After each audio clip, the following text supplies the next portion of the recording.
Indonesia, dalam lanjutan serial bersambung berjudul Si Tangan Halilintar, karya Asmaraman S. Kopingho. Bagian ke-6. Pada hari ketiga, sejak pagi hari yang cerah itu, Heng San menjalankan kudanya dengan santai memasuki sebuah hutan besar di kaki sebuah bukit. Hari itu cerah sekali. Sinar matahari pagi yang menerobos di celah-celah daun pohon, mendatangkan kehidupan dalam hutan. Heng San menikmati perjalanan dalam hutan ini. Dia mendengarkan kicau burung-burung di dalam pohon, dan terkadang melihat tupai berlompatan saling kejar memanjat pohon dengan gesitnya, atau melihat kelinci menyusup-nyusup di antara semak-semak. Ada pula dilihatnya, sekumpulan kijang berlari cepat mendengar suara kaki kudanya. Heng San melihat dan mendengar itu semua dengan gembira. Dia tidak tahu kemana arah kudanya berjalan, dan dia juga tidak peduli. Kemanapun sama saja baginya, asal jangan kembali ke tempat yang sudah dilaluinya. Tolong, tolong. Heng San terkejut. Suara minta tolong itu keluar dari dalam hutan. Cepat dia membedal kudanya, yang melompat dari berlari congklang ke depan, ke arah dari mana datangnya suara minta tolong. Setelah tiba di tengah hutan, di tempat terbuka, dia melihat betapa belasan orang berpakaian sebagai prajurit, sedang bertempur melawan 20 lebih orang-orang yang berpakaian biasa. Banyak orang berpakaian prajurit sudah menggeletak, dan orang yang berteriak-teriak minta tolong adalah seorang laki-laki berusia kurang lebih 50 tahun, bertubuh gemuk pendek. Dia memegang sebuah perisai di tangan kiri, dan sebatang golok di tangan kanan, dan dengan dua macam senjata ini, dia membela diri dan menangkis serangan-serangan yang dilakukan seorang anggota gerombolan yang menyerang para prajurit pengawal itu. Orang gemuk pendek ini, melihat pakaiannya tentulah seorang pembesar. Heng San melompat turun dari kudanya dan langsung saja dia membantu pembesar itu. Sekali saja kakinya mencuat, penyerang pembesar itu terkena tendangannya, dan terlempar jauh lalu jatuh terbanting, tidak mampu bangkit lagi. Heng San lalu menyerbu dan membantu para prajurit yang terdesak hebat. Begitu kaki tangannya bergerak, para anggota gerombolan itu kocar-kacir, berpelantingan roboh. Heng San merasa kagum dan juga bangga atas kemampuannya sendiri. Gerombolan yang bersenjata tajam dan rata-rata memiliki ilmu silat yang membuat para prajurit pengawal kewalahan itu, dengan mudah saja dia robohkan dengan tamparan dan tendangannya. Kepala gerombolan yang bercambang bauk dan bersenjata pedang, tubuhnya tinggi besar dan kokoh melawan mati-matian ketika tiba gilirannya, berhadapan dengan Heng San. Akan tetapi, dia pun hanya dapat bertahan selama belasan jurus saja. Akhirnya, dia terkena tendangan Heng San dan roboh muntah darah. Anjing pemerintah, kepala gerombolan itu memaki sambil menudingkan telunjuknya ke arah muka Heng San. Siapakah engkau, yang membela seorang pembesar anjing pengkhianat penindas rakyat? Sebelum Heng San menjawab, seorang prajurit meluncurkan anak panah. Chef. Anak panah itu, menancap di leher kepala gerombolan yang segera roboh dan tewas seketika. Heng San terkejut dan dia tidak mengerti akan maksud kata-kata kepala gerombolan tadi. Sementara itu, pembesar yang tadi ditolongnya sudah membuang perisai dan goloknya, lalu menghampiri Heng San dengan wajah berseri. Hebat, hebat sekali engkau, sungguh seorang gagah perkasa, Tai Hiap pendekar besar. Kalau tidak ada Tai Hiap yang datang menolong, tentu nyawa kami akan melayang semua. Sungguh keadaan tidak aman sekarang, di mana-mana terdapat perampok dan gerombolan yang jahat dan kejam. Mereka meminta barang-barang kami, dan sudah kami berikan, akan tetapi mereka masih menghendaki nyawa kami. Tentu saja kami melawan. Terima kasih, Tai Hiap. Bolehkah kami mengetahui namamu yang terhormat? Heng San merasa rikuh juga melihat sikap pembesar yang demikian hormat kepadanya. Dia cepat membalas penghormatan itu, dan berkata dengan sikap merendah. Xiao Te, adik muda, bernama Lau Heng San. Kebetulan saja Xiao Te lewat dan melihat pertempuran sehingga dapat membantu Tai Jin pembesar membasmi gerombolan perampok itu. Engkau sungguh seorang yang gagah perkasa, seorang pendekar besar yang mengagumkan. Siapakah julukanmu? Lau Tai Hiap, pendekar Lau. Heng San tersenyum. Ah, Tai Jin, orang seperti saya ini mana mempunyai julukan segala. Pembesar itu memperlihatkan wajah heran. Sungguh tidak adil. Kami telah bertemu banyak orang gagah, yang tingkat kepandaiannya jauh di bawah tingkat kepandaianmu, tapi mereka itu sudah mempunyai nama julukan yang hebat-hebat. Apalagi yang berkepandaian selihai engkau ini, yang dengan tangan kosong saja dapat merobohkan belasan orang perampok yang bersenjata tajam dengan sekejap mata saja. Ah, Lau Tai Hiap, percayalah, selama hidup, belum pernah aku bertemu dengan pendekar sehebat engkau, dan belum pernah menyaksikan kepandaian silat sedemikian tinggi. Engkau benar-benar seorang Sin Kun Butek, kepalan sakti tanpa tanding. Heng San merasa bangga sekali dan dia menganggap pembesar itu sangat ramah dan baik. Dari logat bicaranya, dia tahu bahwa pembesar itu seorang bangsa asli, yaitu bangsa Han seperti dia sendiri. Memang tidak sedikit bangsa Han yang diangkat menjadi pembesar sipil oleh pemerintah Cheng, yaitu pemerintah bangsa Manchu. Terima kasih Tai Jin, kata Heng San sambil menjura, memberi hormat.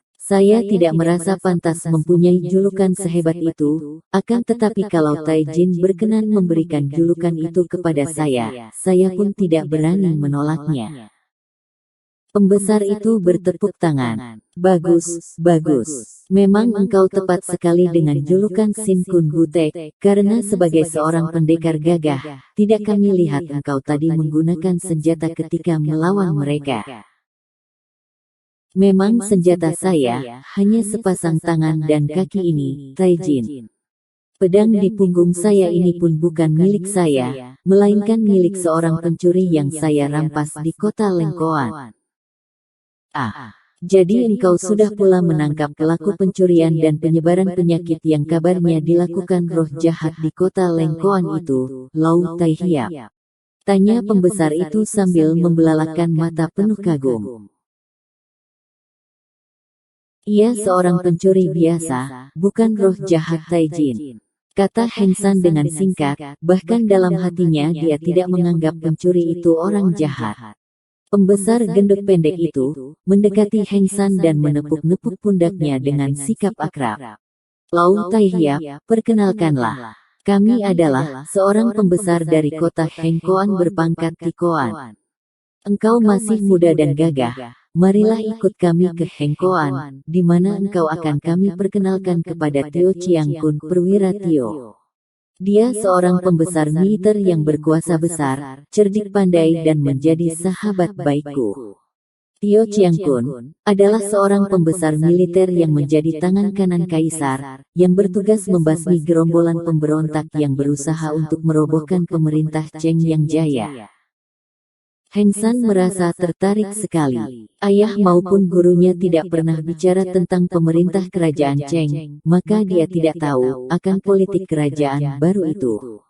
Dia memang tidak memiliki pekerjaan, dan kalau ada pekerjaan yang cocok dengan kepandaian silatnya, maka tentu saja dia suka. Jangan ragu Tai Hiap, aku menjamin bahwa engkau tentu akan senang sekali berkenalan dengan orang-orang gagah yang menjadi para pembantu Tio Chiang Kun yang pandai. Bujuk pula pembesar gendut itu. Aku bernama Liok Hansai, dikenal sebagai Liok Tikoan yang selalu bertindak adil dan jujur.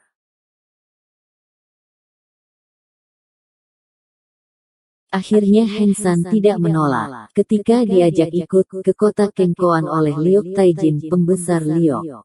Di sepanjang jalan, sambil duduk sekereta dengan pembesar itu, dan kudanya dibawa prajurit pengawal, Heng San mendengarkan keterangan Liok Tai Jin tentang Tio Chiang Kun yang dipuji-pujinya. Tio Chiang Kun perwira Tio itu, bernama Tio Chigan, seorang perwira bangsa Han juga, yang namanya terkenal di kota raja. Dia adalah seorang kepercayaan kaisar, dan sudah berjasa besar sekali ketika ikut menghancurkan barisan Gou Samkui, yang tadinya bersekutu dengan pasukan Manchu, kemudian membalik dan melawan pasukan Manchu secara mati-matian. Ketika Kaisar Kangxi dari Kerajaan Cheng mendengar dari para penyelidik bahwa di daerah Kengkoan terdapat banyak orang-orang Han yang bersikap memberontak, Kaisar lalu memerintahkan Tio Chin Gan untuk pindah ke kota Kengkoan dan menjadi komandan pasukan keamanan di kota itu. Tugasnya adalah membasmi kaum patriot bangsa Han yang menentang penjajahan Manchu. Di kota Kengkoan ini, Tio Chin Gan yang cerdik membujuk para orang gagah dengan sogokan harta benda dan janji-janji muluk dan berhasil membentuk pasukan istimewa terdiri dari ahli-ahli silat yang dapat terbujuk. Ketika Liu Taijin membawa Heng San menghadap Tio Chiang Kun, pembesar militer itu sedang duduk minum bersama beberapa orang gagah yang menjadi pembantunya. Segera Liu Taijin disambut ramah dan dipersilakan duduk semeja, ikut menikmati minum arak dan makanan ringan. Liu Taijin segera memperkenalkan Heng San kepada perwira tinggi itu. Tio Chiang Kun, ini adalah seorang kawan baru yang berjuluk Sin Kun Butek dan bernama Lau Heng San. Kawan yang gagah perkasa ini telah menolongku dari serangan dan kepungan belasan orang pengacau. Dia merobohkan belasan orang itu hanya dengan tangan kosong saja. Mendengar laporan ini, Tio Chiang Kun menunda cawan araknya dan memandang Heng San dengan sinar mata tajam penuh selidik. Juga para jagoan yang tadinya memandang acuh tak acuh kepada Heng San, kini menatapnya penuh perhatian. Tio Chiang Kun berkata dengan ramah sambil mengangkat kedua tangan ke depan dada. Selamat datang, Lau Sicu orang gagah Lau. Kami merasa mendapat kehormatan besar menerima kunjungan seorang gagah perkasa seperti engkau. Heng San berdiri dan menjura dengan hormat. Terima kasih Chiang Kun. Yang menerima kehormatan adalah saya. Adapun mengenai pujian Liu Taijin terhadap saya, semua itu hanya main-main saja. Hahaha, Lau Tai Hiap terlalu merendahkan diri, Liu Taijin mencela. Lau Tai Hiap dapat diumpamakan sebatang pedang pusaka, masih terbungkus dalam sarungnya, belum terhunus sehingga tidak tampak ketajamannya.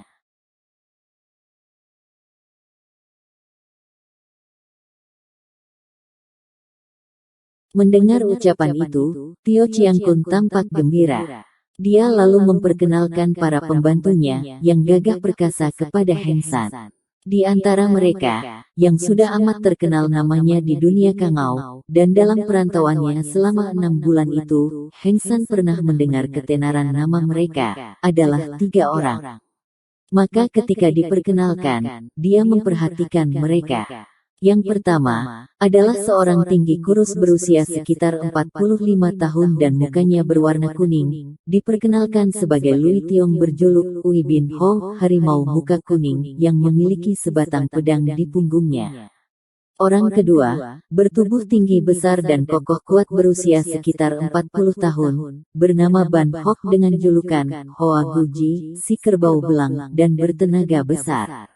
Adapun orang ketiga, yang berusia sekitar 35 tahun, bermuka tampan, namun tubuhnya kate, bernama Ouyang Sin dan orang itu memiliki sebatang golok emas yang tergantung di punggungnya. Setiap menerima pembantu, Tio Chiang Kun selalu menguji kepandaian mereka untuk menentukan tingkat mereka, maka setelah diuji, ditetapkan bahwa menurut ukuran kepandaian mereka, tingkat pertama adalah Ui Bin Ho, kedua adalah Hoa Guji Ban Hok, dan ketiga adalah si Kate Ouyang Sin yang berjuluk Kim To, si golok emas. Ketika diperkenalkan, 3 jagoan pembantu Tio Chiang Kun ini memandang Heng San dengan sikap acuh tak acuh dan meremehkan karena mereka belum pernah mendengar pemuda yang berjuluk Sin Kun Butek ini di dunia Kangou. Mereka menganggap pemuda itu sombong sekali, berani memakai julukan Sin Kun Butek kepalan sakti tanpa tanding. Seorang laki-laki yang masih begitu muda dapat mempunyai kepandaian setinggi apakah? Hidangan-hidangan lezat dikeluarkan dan Heng San menikmati makanan enak dan arak yang wangi. Karena keramahan tuan rumah, Heng San agak terlalu banyak minum arak, sehingga sikapnya berubah gembira sekali dan bebas. "Laung Sicu," kata Tio Chiang Kun sambil tersenyum, "karena engkau seorang pengembara, yang menurut katamu sendiri ingin meluaskan pengalaman, bagaimana kalau engkau bekerja dengan kami di sini?" "Bekerja sih mudah Tio Chiang Kun, akan tetapi, saya harus mengetahui lebih dulu macam apakah pekerjaan itu," jawab Heng San dengan lancar. "Apalagi, kita adalah golongan orang-orang gagah, golongan pendekar pembela keadilan. Pekerjaan kita adalah membasmi orang-orang jahat, pengacau-pengacau dan para perampok. Setujukah engkau?" "Hahaha. Tio Chiang Kun, tanpa diminta pun saya sudah bekerja seperti itu." Tio Chiang Kun mengisi cawan Heng San, yang sudah kosong sambil tertawa. "Engkau benar sekali Sin Kun Butek. Akan tetapi pekerjaan ini, akan lebih sempurna dan teratur jika kita rencanakan bersama. Kalau engkau bekerja sendiri, bagaimana kalau sampai engkau salah tindak? Tidak demikian halnya, kalau engkau bekerja sama dengan kami. Kami mempunyai pasukan penyelidik, yang dapat mengetahui orang macam apa yang harus kita basmi." "Bagus. Saya terima usul Chiang Kun dengan hati dan tangan terbuka," kata Heng San gembira. "Nanti dulu, Tio Chiang Kun," tiba-tiba Ui bin Hou Lui Tiong berkata dengan nada mencela. "Tidakkah itu terlalu sembrono? Kita belum mengetahui sampai di mana kesetiaan dan kepandaian Laung Sicu ini. Apakah Chiang Kun hendak menyimpang dari kebiasaan?" Tio Chiang Kun memandang pembantu pertamanya itu dengan tersenyum. "Tentu saja kita harus mengujinya dulu." Laung Sicu, bersediakah engkau untuk diuji?" "Diuji?" tanya Heng San. "Diuji bagaimana maksud Chiang Kun?" "Biasa saja. Diuji kepandaianmu, dicoba dan diukur, sampai di mana tingkat kepandaianmu."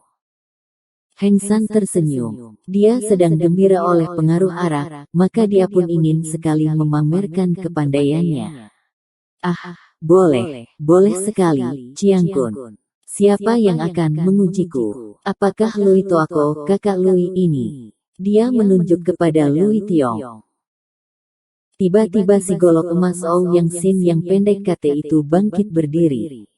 "Chiang Kun, perkenankanlah saya mencobanya lebih dulu." Dengan wajah gembira Tio Chiang Kun mengangkat tangan, tanda setuju lalu bangkit berdiri.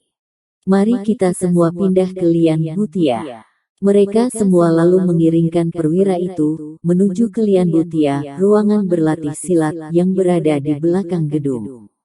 Ruangan ini luas sekali, dan di sudut ruangan terdapat sebuah rak yang penuh dengan 18 macam senjata, untuk bermain silat. Tio Chiang Kun mempersilakan Liu Taijin untuk duduk di atas bangku yang berjajar dekat dinding. 7 orang jagoan lain yang tingkatnya rendahan, juga duduk di deretan bangku belakang.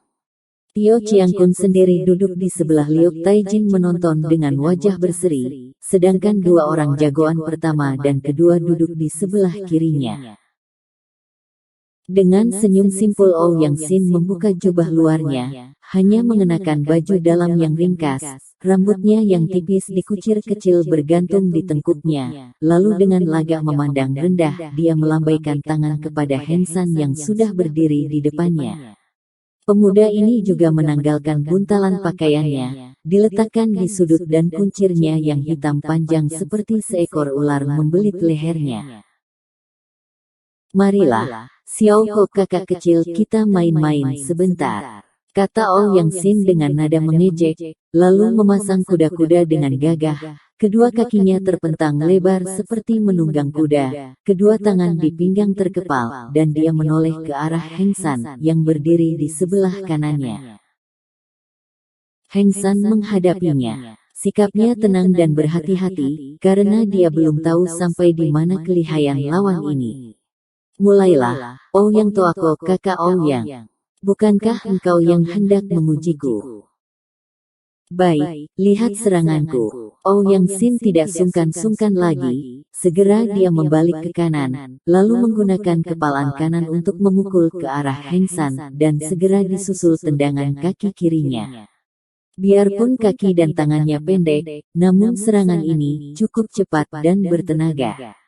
Namun, Heng San melihat bahwa gerakan lawan ini agak lamban, sehingga dengan tenang dan mudah saja dia mengelak dan langsung balas menyerang. Si golok emas terkejut bukan main melihat gerakan aneh dari pemuda itu. Dalam keadaan terserang, pemuda itu mengelak dan balas menyerang. Alangkah cepatnya gerakan pemuda itu. Akan tetapi, sebagai seorang jagoan yang sudah banyak pengalaman bertanding, Yang Sin juga mampu menangkis serangan balasan Heng San.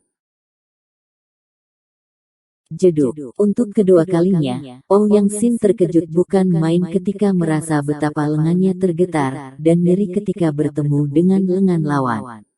Kini, Heng San sudah dapat mengukur tenaga dan kecepatan lawan, maka dia melompat ke belakang dan berkata dengan suara sungguh-sungguh, bukan dengan niat mengejek.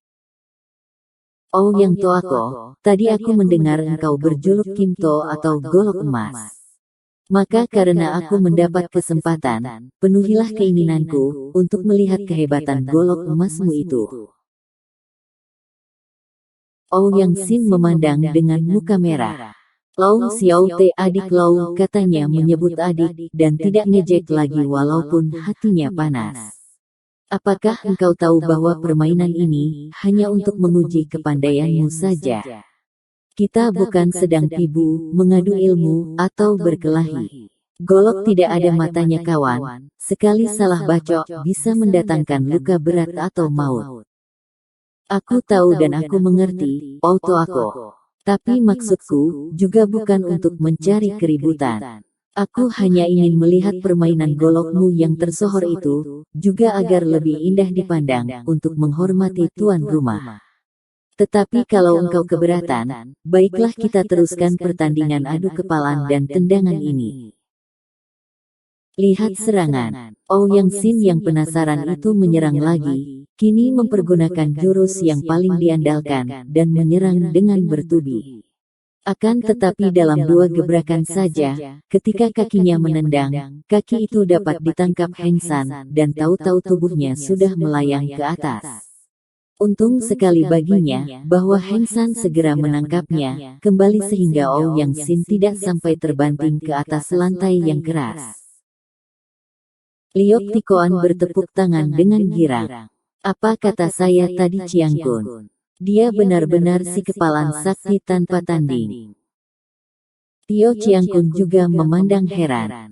Dia tidak menyangka, pemuda itu dapat menjatuhkan Yang Sin, hanya dalam dua gebrakan saja. Si golok emas merasa malu sekali. Dia menjura kepada Heng San sambil berkata, sungguh engkau lihai sekali. Apakah sekarang engkau masih ingin melihat permainan golokku? Aku memang tidak biasa bersilat dengan tangan kosong. Yang Sin menunjuk dengan jari tangan kirinya, ke arah buntalan pakaian Heng San. Akan tetapi aku melihat sebatang pedang di buntalanmu. Itu bukan pedangku, melainkan pedang seorang maling, yang kurampas di Lengkoan. Aku tidak bisa menggunakannya. Yang Sin menurunkan lagi goloknya, dan berkata dengan muka cemberut, kukira pertandingan ini tak dapat diteruskan. Apa kau kira aku ini seorang pengecut, yang hendak menandingi seorang lawan bertangan kosong, dengan menggunakan golok emasku? Lau Sicu, keluarkanlah senjatamu. Tio Chiang Kun juga ikut membujuk. Akan tetapi Heng San menjawab dengan suara sungguh-sungguh. Maaf, Chiang Kun. Saya berkata sebenarnya, bahwa semenjak kecil, saya tidak pernah bermain dengan senjata tajam. Saya hanya mengandalkan kedua tangan dan kaki ini saja. Benar-benar Sin Kun Butek, kepalan sakti tanpa tanding. Kata Liok Tikoan dengan kagum. Tio Chiang Kun juga merasa heran dan kagum. Kalau begitu, Yang Toako, pergunakan golokmu, jangan ragu-ragu lagi. Aku ingin melihat kelihayan tangan kosong dan kakinya, kata perwira itu, yang juga merupakan seorang ahli silat yang tangguh. Mendengar anjuran dan perkenan Tio Chiang Kun, yang juga didengar oleh semua rekannya, Ouyang Sin tidak merasa ragu dan malu lagi. Dia segera memutar goloknya dan berkata, "Maaf dan lihat serangan golok emasku." Ketika dia memainkan golok emasnya, tampak sinar emas bergulung-gulung dan menyambar-nyambar, menggulung tubuh Heng San dari semua penjuru. Akan tetapi Heng San berseru, "Bagus!" Dan tubuhnya berkelebat sedemikian cepatnya, laksana telah berubah menjadi bayang-bayang. Dia berhasil keluar dari gulungan sinar golok, dan tampak bayangan itu berkelebat luar biasa gesitnya.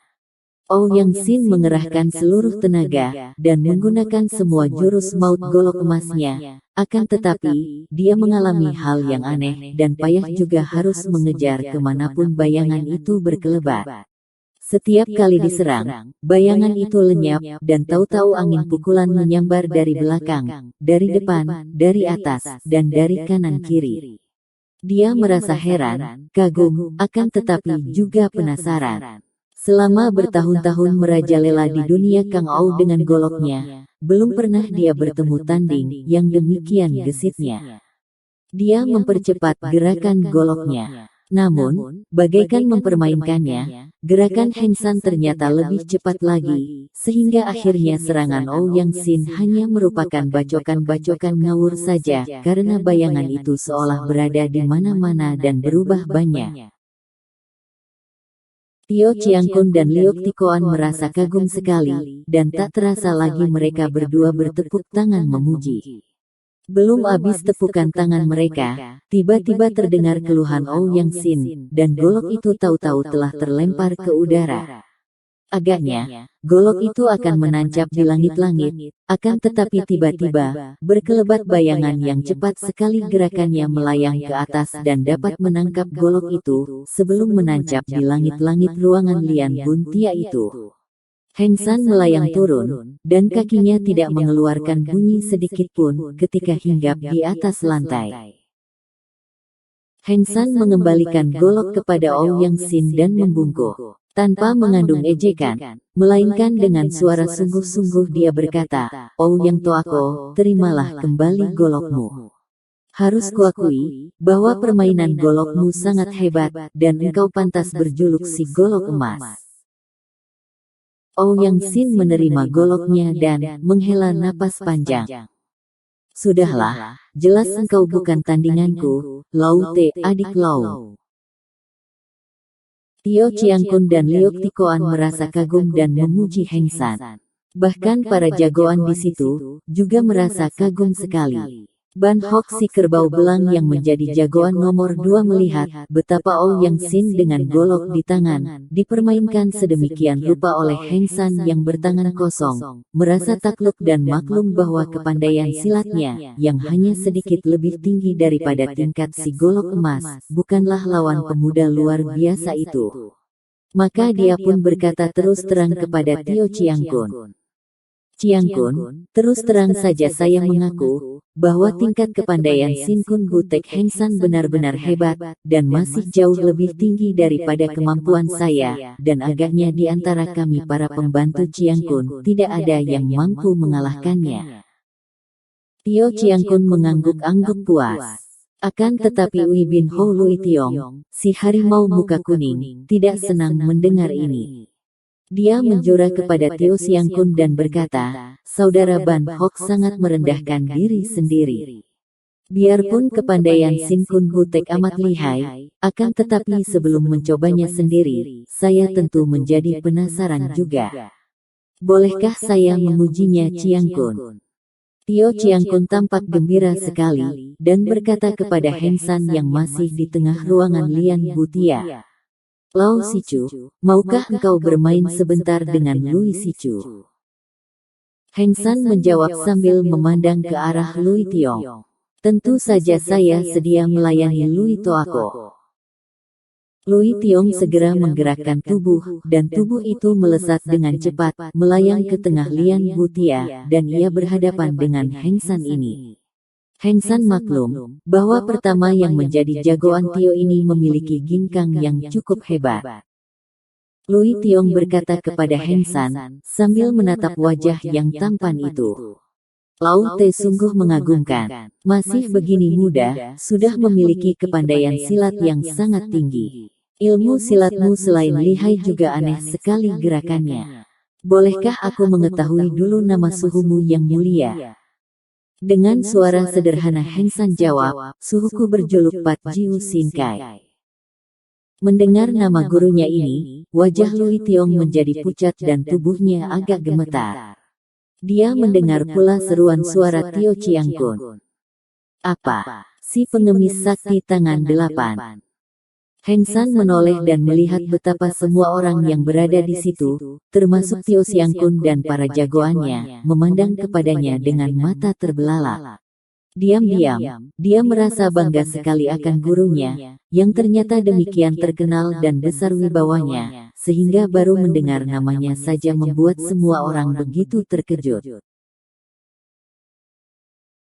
Ai, pantas sekali kalau begitu.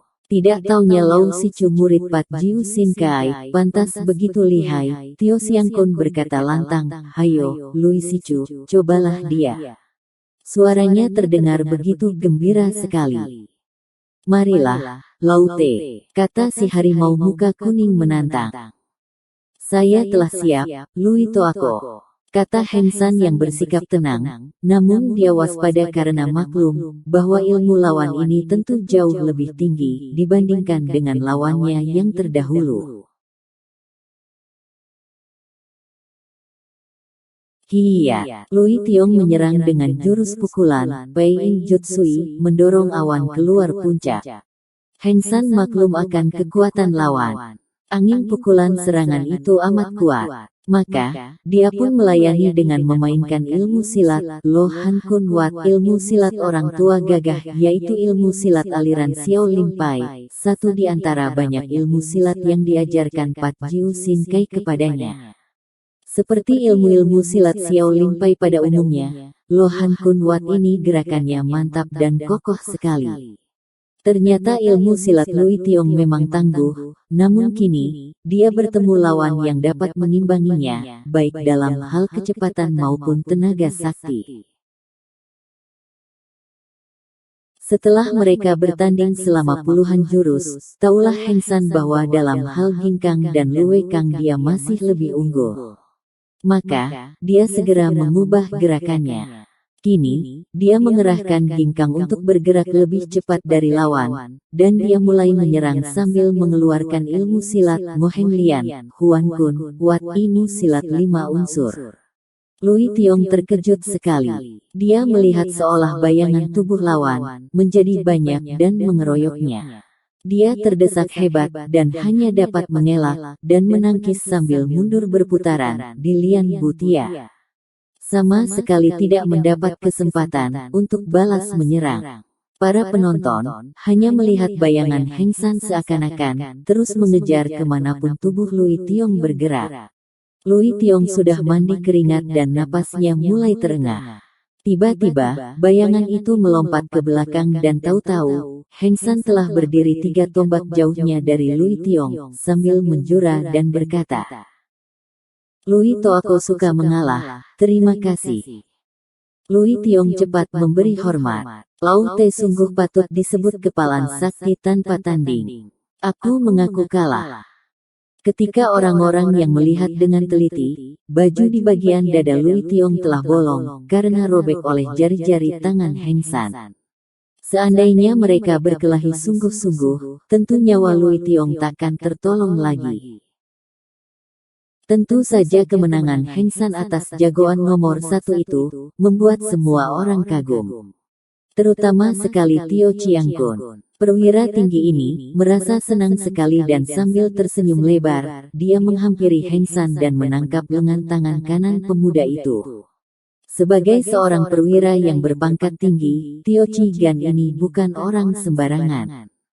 Sebagai seorang panglima yang berkedudukan tinggi, dan menjadi seorang kepercayaan kaisar, dia memiliki ilmu silat tinggi, di samping ilmu berperang, dan dia pun terkenal cerdik bukan main.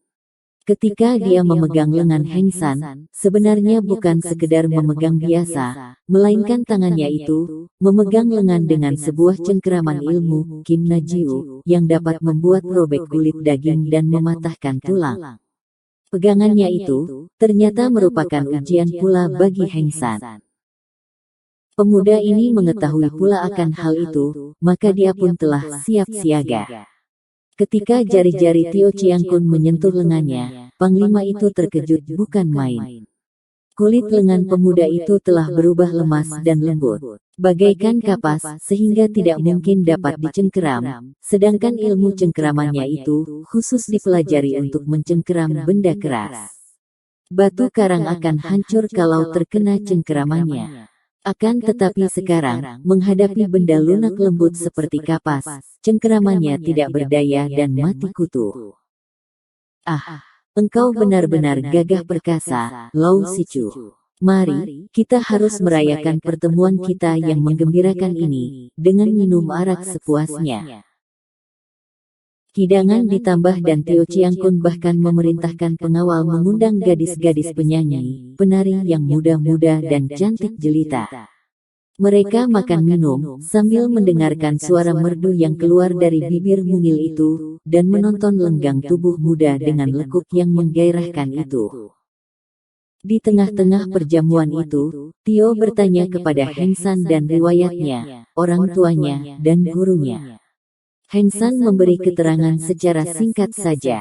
Ketika dia ditanya tentang suhunya, dia menjawab, "Saya telah lebih setengah tahun berpisah dari suhu dan sekarang saya tidak tahu di mana adanya orang tua itu."